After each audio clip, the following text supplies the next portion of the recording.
Hello and welcome. Thank you for watching this presentation. The Language of Special in the Culture of Education, Session 1.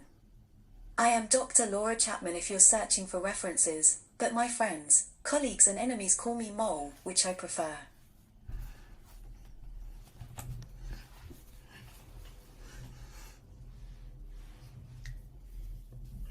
Module aims. You'll be conversant with the aims of the modules by now. To become aware of ideologies within education, to think about the assumptions we make as professionals and question their relevance to academic theory and institutional policy.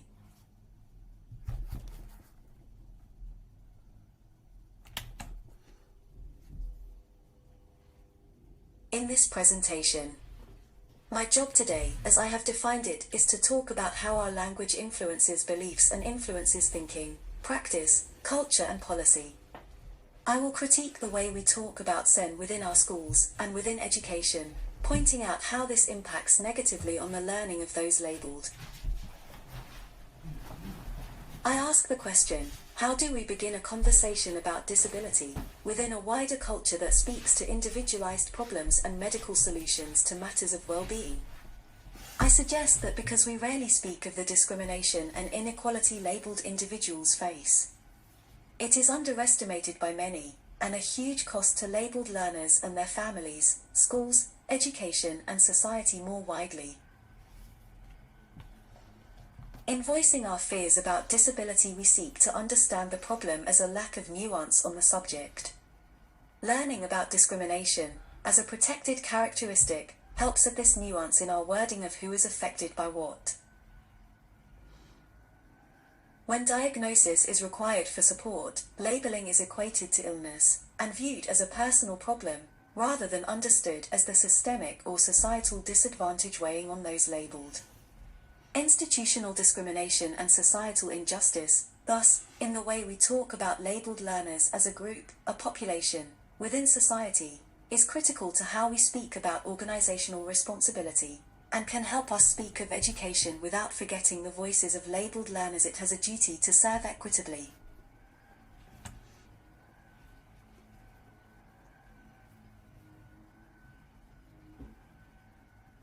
Definitions. I will use keywords as shortcuts to avoid the longer phrases that do not trip off the tongue. Learners include labeled special educational needs and disabled learners, to articulate the idea that while individuals may not identify as disabled or having special educational needs, the situation they face is often similar, even if the groups are not exactly overlapping. Schools cover early years, colleges and universities, PRUs, and other settings within education more widely. Professional refers to teachers, as workers with skill, knowledge and know-how in paid roles. Professionalism assumes working wisdom, employment skills and disciplinary knowledge, and sometimes a defined activism.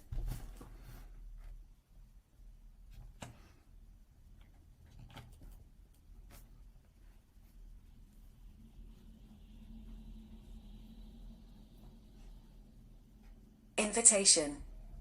How do we begin a conversation about the barriers disabled people face, and the disability discrimination they encounter, in order to be proactive about a safe space for all?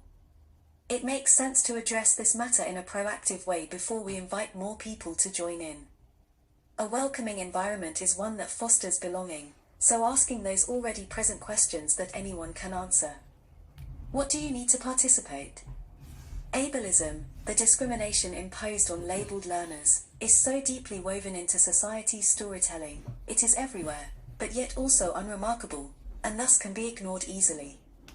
Much like ideas of classism and racism, you may not have the words for it even if you are subject to it. Like many women, it took me many years to become a feminist, because it took time to find the ideas that gave me a working definition. Once I realized I had a choice, all my activity became anti-sexist. Slowly, it became easier to understand that while my experience was the prejudice I received, books on feminism gave me the language to articulate institutional sexism, misogyny and patriarchy. Together, these ideas gave depth and nuance to complexities of structure in our culture, which beyond each individual, weighed more heavily on women as a global population.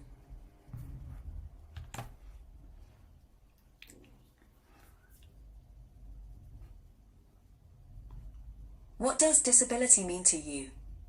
Record words and images that come to mind about disability.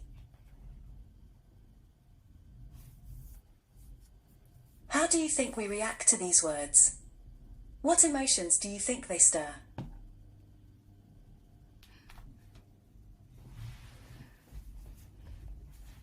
Compare your responses with mine as we go.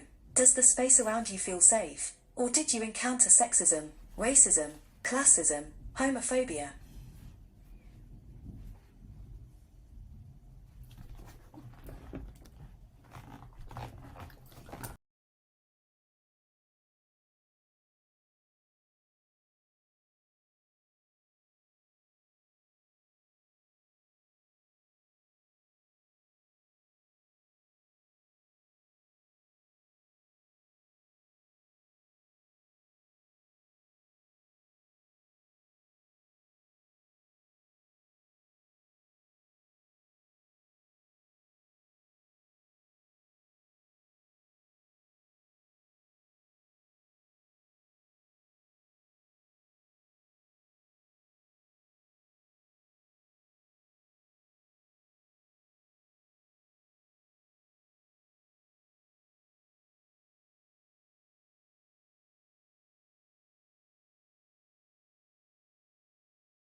questions.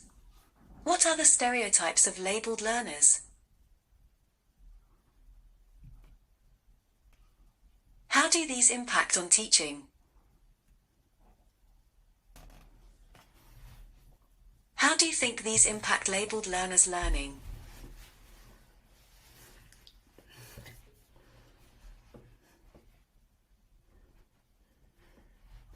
Oppression. Recognizing different levels of ableism in classrooms, schools, and education. Prejudice, victimization or disability hate crime, atypical behavior extended towards those labeled. The negative feelings, attitudes or behavior, often fueling a prejudice that is based on unchallenged assumption, or unconscious bias, belief that the other is less deserving of respect.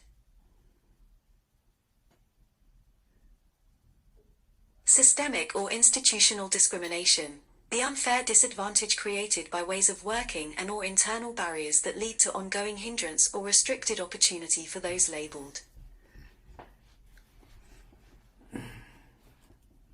Social inequality, local culture, affecting organizational narratives where the representation those labeled feed the belief mentioned previously. These are generally so widespread in society they escape direct notice as ableist.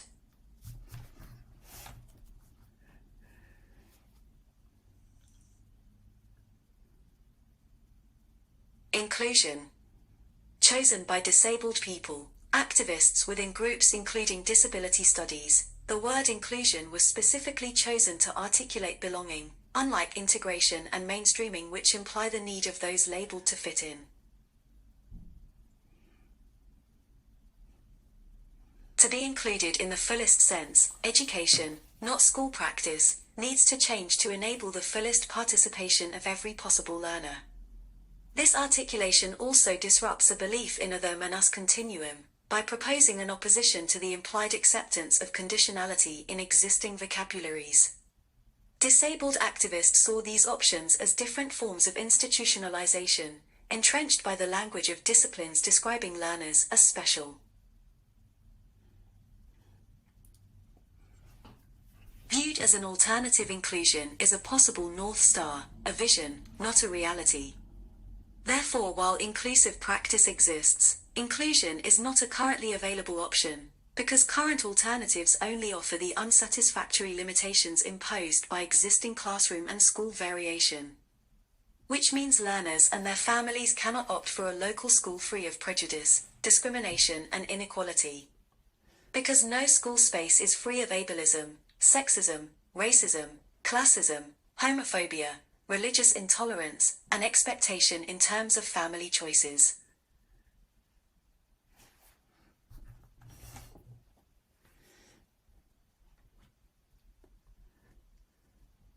Able privilege.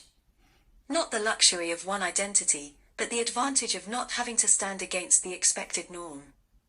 In school culture, where variation is an anomaly rather than a difference that is planned for. Belonging, therefore, is always jeopardized by culture. In critical disability studies, able privilege was first referred to as hearing privilege, not to describe being deaf, but to highlight the privilege of those not facing autism. The privilege of not being disadvantaged in a hearing society, a world that denies sign, BSL, as a language. Now think of the impact of Rose's presence on Strictly, with the 488% rise in searches for learning sign language on Google. The notion of able as a norm, not other, defines the disadvantage the group faces, not their identity. As a concept, it is the privilege that is unearned, as it is afforded to those who not need to prove their humanity repeatedly. Able privilege, relative to non-disabled people, is not having to face ableism by reason of difference.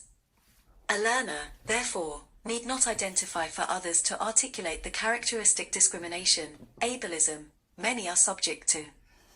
The discrimination and inequality imposed on the labeled school population more widely, it is equivalent to the sexism women experience, a disadvantage that impacts on them negatively, as a characteristic myriad of setbacks. In gender terms, there's a difference between misogyny and patriarchy in the language of feminism that writers on matters of disability equality have yet to name. Currently, there is a dearth of disability-specific terminology to describe with nuance in identity, prejudice, impairment, discrimination, and inequality.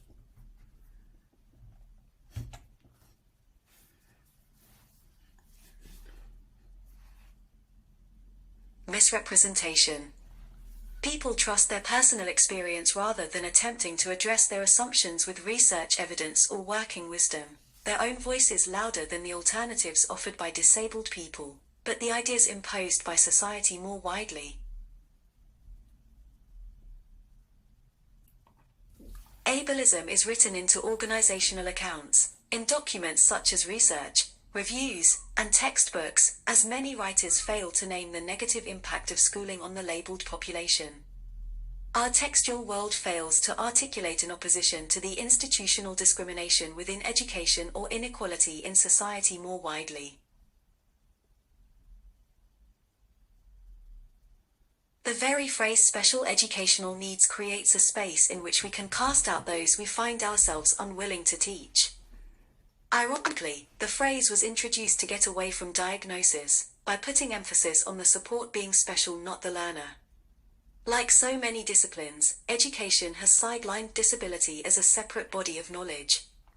Labeling learners then allows us to speak of them as outsiders in a narrative about attainment, achievement, and success, where those entitled to support become those who threaten higher outcomes.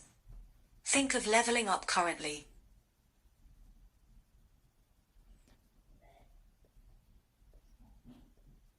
Institutional norms and society's narratives shape our professional ideas about our everyday practice.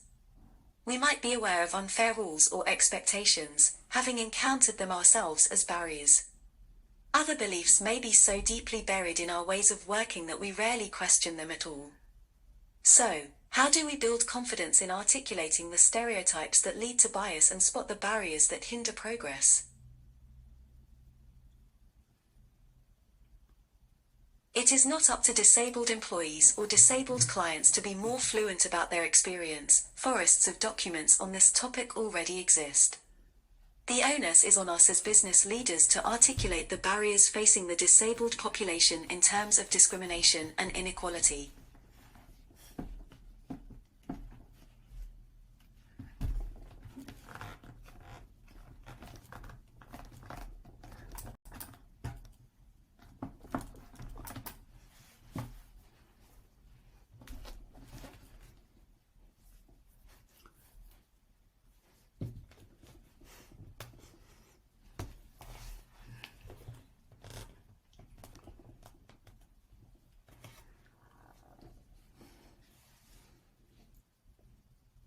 Questions. How does misrepresentations reveal itself in text? How does this affect storytelling in education and society more broadly?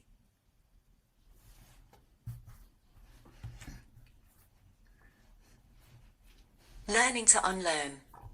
There are 5 myths that broadly distort the way we talk about disability and special needs that misrepresents labeled learners in educational storytelling. These create, and maintain, stereotypes in the presentation of disabled individuals, groups, communities, and society. Distortions reinforce ideas that deny the experience of individual learner, the knowledge of disciplines, and therefore the interests of those labeled within the population more widely. Myth 1. Illness and institutional practice.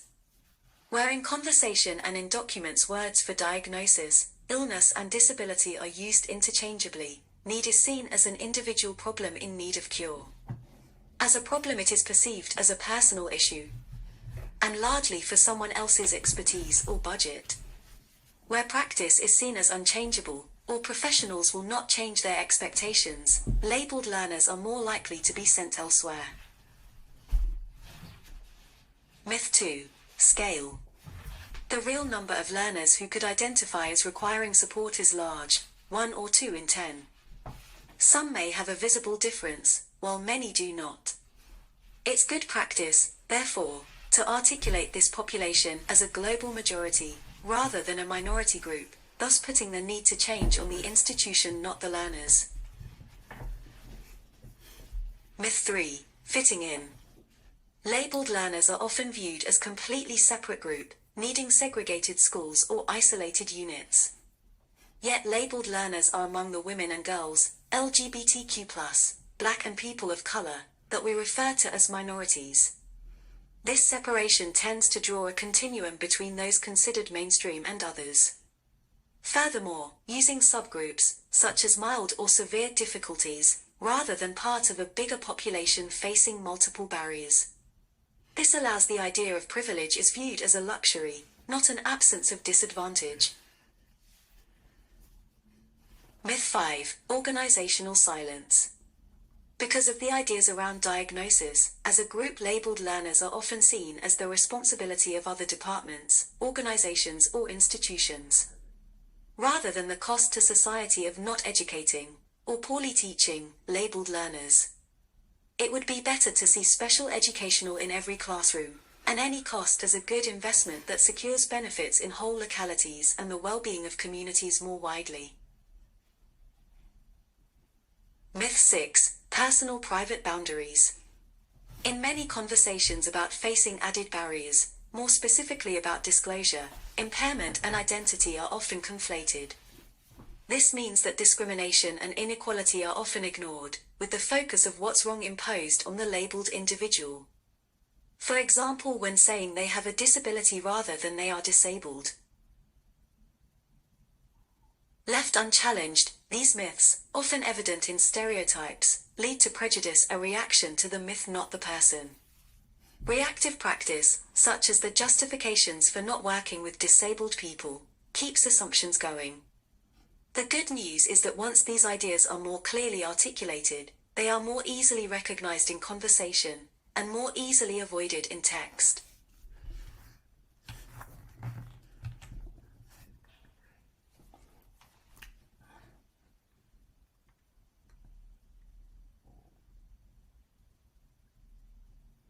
Questions for research. I undertook my research because, as a governor, I was continually baffled by the lack of reference to the voice of disabled people, deaf and disabled people's organizations or disability equality in strategic conversation. While the people around me were sometimes fluent in their idea of feminism, they had no language to articulate the discrimination imposed on the disabled population.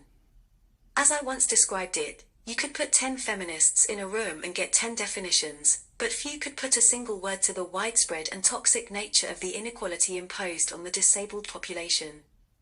Omitting the situation disabled people face from strategic conversation does little to include their experience in storytelling more widely.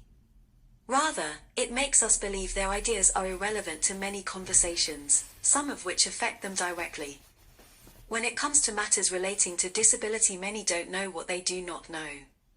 Which means many often ignore, reinvent, or distort disabled people's interests based on the tales they've heard about them. Trust is key because positive exchanges are banked, and leads to a mutual respect that builds up over time. Questions. How does this impact on practice, school organization and policy? Compare your responses with my story so far.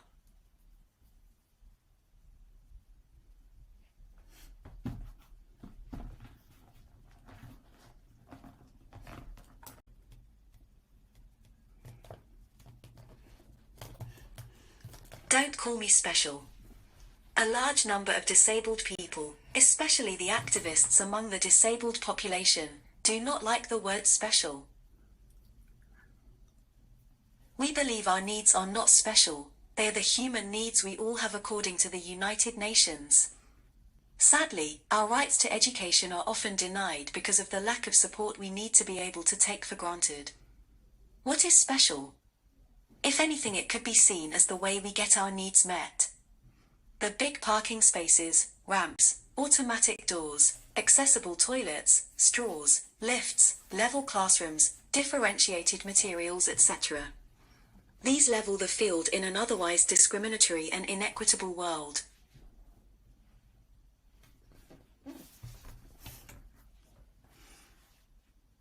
Speaking with authority. Amplifying voice. Professional wisdom is a beautiful thing, especially when applied to teaching practice and school relationships. As research suggests, the difference between political correctness and respectful language is not whether a word is right or wrong, but whether the meaning strengthens or counters a narrative that exists in storytelling. The critique here is that special often strengthens an ableist narrative, particularly when used to mean labeled, but less so if it is used to mean disadvantaged by discrimination and inequality. While many labeled learners enjoy their lives at school, it is most probable that most, or their families, have struggled to have their rights to education upheld to begin with. See Session 1. Language reveals a lot about school culture, and equally it is educational storytelling that tells us about what matters to us as professionals. It would be wrong to think of educational space as free of prejudice, disadvantage and inequality. Few educators speak from a position that acknowledges what is said by those marginalized within education and in society more widely. Consequently, in school spaces where disability and ableism is never spoken of, it's far more likely that discrimination will flourish, because it isn't spotted or disrupted. The result is a silence, a lack of parity on a great scale, because the number of those facing its negative impact is large. Many of us underestimate the scale of inequality imposed on labeled learners by education, and therefore the cost imposed by the institution on society as a whole. As research suggests, the difference between political correctness and respectful language is not whether a word is right or wrong, but why the meaning strengthens or counters a narrative that exists in everyday storytelling. The language we use about disability is typically negative and often medical. Professionals will often feel more comfortable talking about a diagnosis, impairment or conditions, than discrimination and inequality. Also, we often talk in ways that merely repeat the stereotypes we've internalized in everyday conversations. Current terminology is limited. For example, the word disability is used to indicate personal difference, labeled group and inequality. It's not whether particular words are right or wrong. Respectful language encourages each of us to think about the meaning and the context of our choice.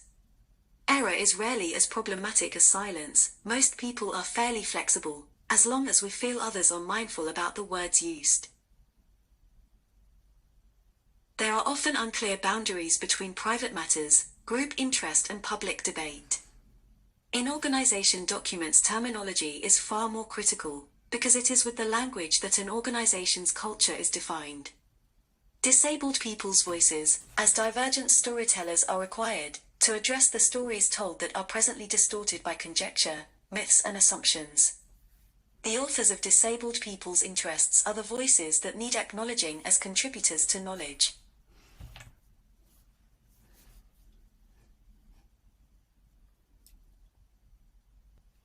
Implications for education. At school level, the issue is greater than a lack of fit, since labeled learners have no less readiness, curiosity and enthusiasm than their non-labeled peers.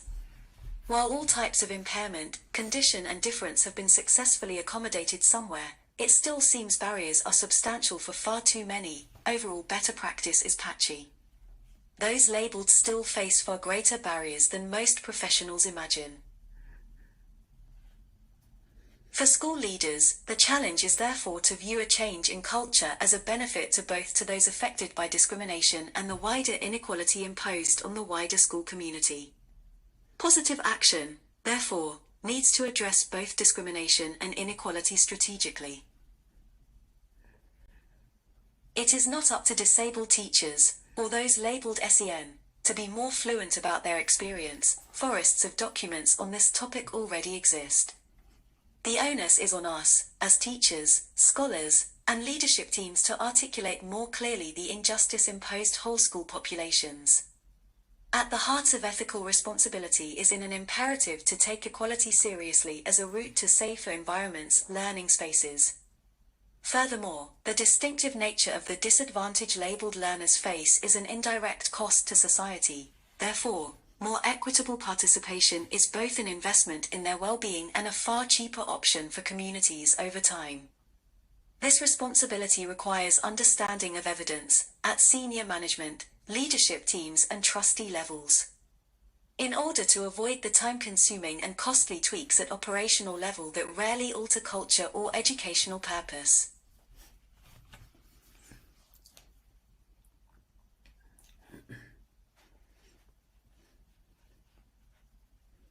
Different conversations at different levels. Be specific. Talk to individuals about groups and proportions of stated population in different ways. Individual, small changes need to be put in place to remove, minimize, and reduce the impact of the barriers and prejudice imposed on learners irrespective of a label. Organizational, having established a conversation about the barriers, articulating the language and culture faced by some learners, greater confidence will be available to address systemic issues and name outside influence. Institutional, educate the sector with the intent of taking knowledge from the school to beyond. Practice, purpose and vision may need to change. Direction, from a responsible and ethical perspective means moving towards anti-ableist intent as a way of leveling the field, addressing inequality and aligning to the Sustainable Development Goals.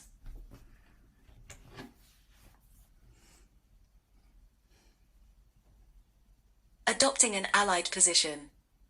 An allied response demands action that needs to prioritize the interests of those labeled as they are most disadvantaged, before extending to those who benefit from able privilege. Just any effort isn't sufficient. Practice needs to be with the right effort and have a deliberate direction. While good, best and proactive practice sometimes equate, operational can be strategic, but rarely unintentionally. Because being better at treating learners unfairly will not achieve more equitable outcomes. Practice might need to change to avoid the very activity that compounds the structural inequality experienced by so many. Addressing discrimination and inequality simultaneously is like tapping your head while rubbing your tummy. Different actions are required at class, school and educational levels. I typically start a disability equality training session with a language exercise which helps people appreciate how deeply stereotypes are woven into our everyday language. I ask people to name misrepresentation. It takes a few minutes, because they often don't appear obvious. But given a few examples, people can generally fill a flip chart sheet in minutes and beg for more. It's not that they don't recognize words that harm, it's that they have no idea why some words do or others don't. They have relied on individuals' preference to make choices that require more understanding than mere likability. For example, my mate Joe likes diphobald, or another they say brainstorm is wrong. In Joe's case, there's no way of telling if Tom, Dick or Francis likes what Joe likes.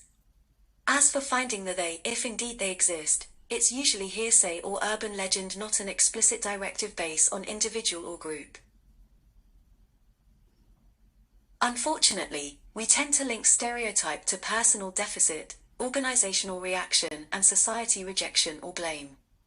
For example, stupid becomes hard to educate, becomes special educational needs, becomes segregated. Once we've established the pattern, it's easy to see how culture leads can abuse. It's not the personal difference that leads to bad experience, more the lack of typical protection offers by not being treated unfairly. Unless we understand the cycle, blame can be laid on the individual. Allies are those who can name the stereotypes, the patterns and the cycles of disability misrepresentation in language and culture. My safety in a room often rests on the quick response of others to negative assumptions. As anti-ableists, it's life-affirming for me to see colleagues point out the words, phrases or idioms that harm. These are those which carry assumptions about the normality of perfect bodies, the language that creates the ideas that those without difference are normal, sick, sick, sick. It's not the words themselves that are good or bad, it's their meaning in a particular context. It is the idea that some are able, implying others are not, that needs challenging, not the ignorance of those speaking. These days, with the increasing use of the word ableism, it's far easier to introduce people to the notion of a shared oppression, akin to classism, racism and sexism, that is imposed by culture. Viewed that way, identity and activism still hugely important, do not stand in the way of anyone addressing injustice. Outward-looking stance against ableism frees us up to stand beside, not above or in front, of those in receipt of contempt. For example, I stand against homophobia, not because of my experience, but because it adds insult to inequality and gives credence to disability studies. Seeking and responding to lived experience is essential yet an unsatisfactory minimum, as it only addresses the prejudice and barriers at individual level. Furthermore, we can't ask every labeled learner in turn what they understand by discrimination, without imposing on their time and generosity. We have to trust the voices those who have also gained research evidence and professional wisdom on these matters. Disability studies give us frame, a language, like torchlight in the darkness, that highlights a specific sensitivity to ableism. As feminism gives us a sensitivity to the male gaze. Through its theoretical lens, it helps us question the ableism in ideology by highlighting misrepresentation in discourse. For example, Oliver refers to alternative ways of questioning experience. The medical model as asking the question, "What is wrong with you?" And the social model as asking the question, "What is wrong with society?" Critical disability studies. Critical theory is fundamentally about reflection for action, not a denial of existing ideas about education, but the addition of a recognizable voice to emerging discussion. In the same way feminism doesn't deny women's experience, but seeks to frame it as a personal experience, within institutional disadvantage and a global consciousness hidden beyond the orthodox nature of the male gaze. Without a definition, there is no feminist or critical race, gender, class theory. Similarly, an anti-ableist sensitivity is essential to the ethical practitioner wishing to deploy their skills in strategic ways to disrupt, interrupt, or counter ableism in culture. Lack of accountability. The medical model, also known as the individual or deficit model of disability, focuses on the person's difficulties and how these may be remediated or compensated for. Notice how society talks at disabled people. Responsibility. The social model, also referred to as an inclusive model of disability, focuses on the difficulties presented by society hindering the full participation of labeled learners. Accountability is the naming of an individualized and medicalized assumption about labeled learners.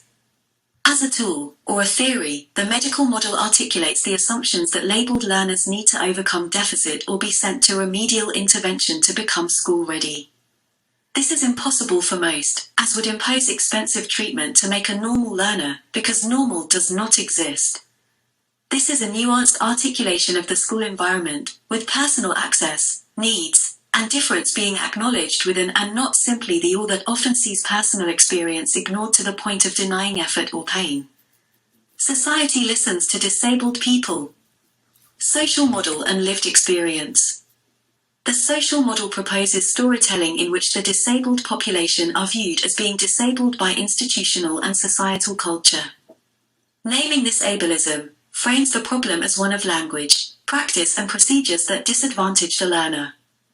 Identifying ableism helps us think about how educational spaces need to change to offer a safe, fair, and equitable experience rather than the prejudice, discrimination and inequality that exists today.